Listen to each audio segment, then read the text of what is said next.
Olá a todos, eu sou Ricardo Cabezon e estou trazendo para vocês algumas notícias que foram pauta da mídia especializada nesses últimos dias. A primeira delas diz respeito à retomada das prisões civis por dívidas alimentares.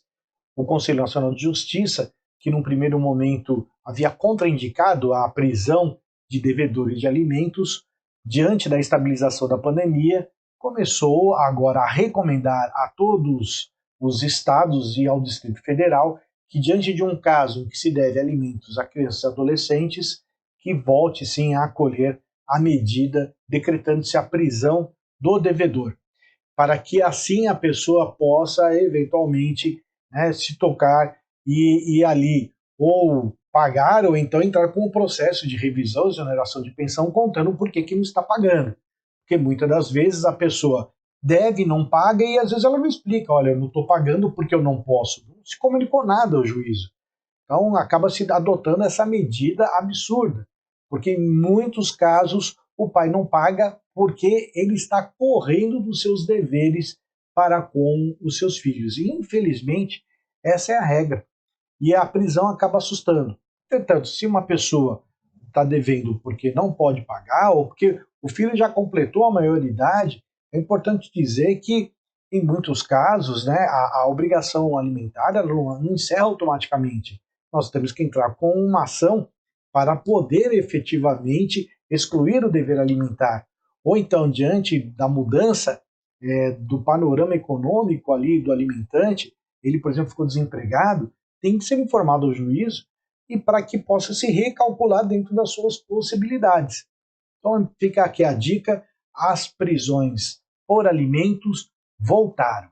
Uma segunda notícia também, que foi publicada largamente, foi a decisão do Superior Tribunal de Justiça, num caso em que nós tínhamos a aplicação do regime obrigatório da separação de bens ainda pela égide do Código Civil de 16, quanto à possibilidade da mutabilidade de regimes. O que é isso, Cabezon? Nós temos a opção, após o Código Civil de 2002, de escolhermos o nosso regime de bens, mesmo após nós já termos feito uma primeira opção. Então, por exemplo, o sujeito se casou no regime da comunhão parcial de bens. Depois ele e a esposa entenderam que seria melhor que cada qual tivesse seu patrimônio isoladamente e queriam mudar o regime para separação convencional de bens.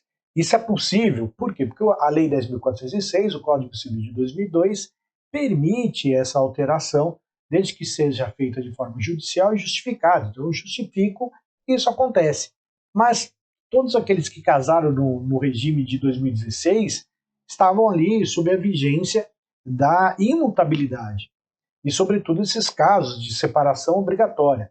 Mas, nesse caso específico, a ministra Nancy Andrighi acabou ali esposando o entendimento, que foi ali o entendimento que predominou, que acabou ali guiando o julgamento, no sentido de que se a causa era a minoridade, na época do casamento, que a pessoa era menor de idade, portanto, e agora a pessoa é maior, nada impede dela poder mudar de opinião e ali de forma justificada junto ao seu cônjuge mudar o regime de bens, uma comunhão parcial, por exemplo, desde que da forma justificada, como também desde que, obviamente, até a data da homologação da mudança do regime de bens seja aplicada a regra anterior que vigia, ou seja, a nossa modificação vai produzir seus efeitos daqui para frente.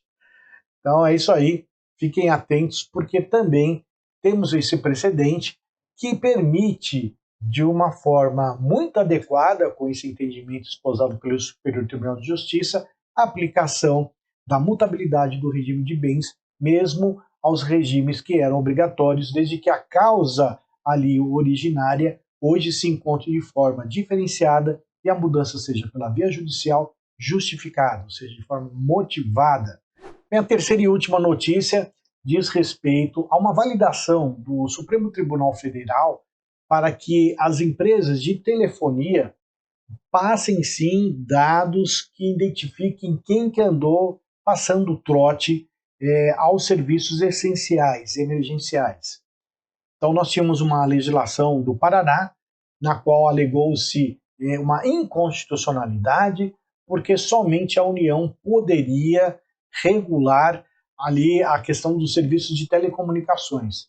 E o Supremo Tribunal Federal exarou o entendimento que não, essa competência é comum e os estados podem sim ter uma legislação que trate do assunto.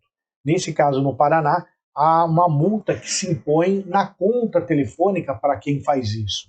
Nada mais justo, porque afinal de contas, quando uma pessoa pede uma ambulância pelo SAMU ou comunica uma ocorrência, um incêndio falso de bombeiros ou chama a polícia indevidamente, não cabe depois ela querer se valer do anonimato, tá? Para não ali ser responsabilizada pelo seu ato.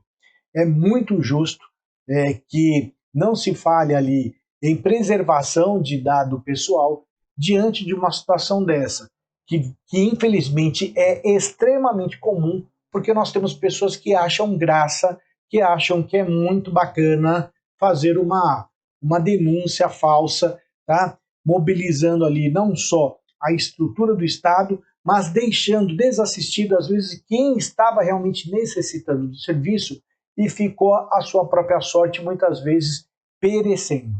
Então é isso mesmo e espero que os estados eles endureçam, enrijeçam ainda mais o controle a isso que já passou da hora de ser corrigido.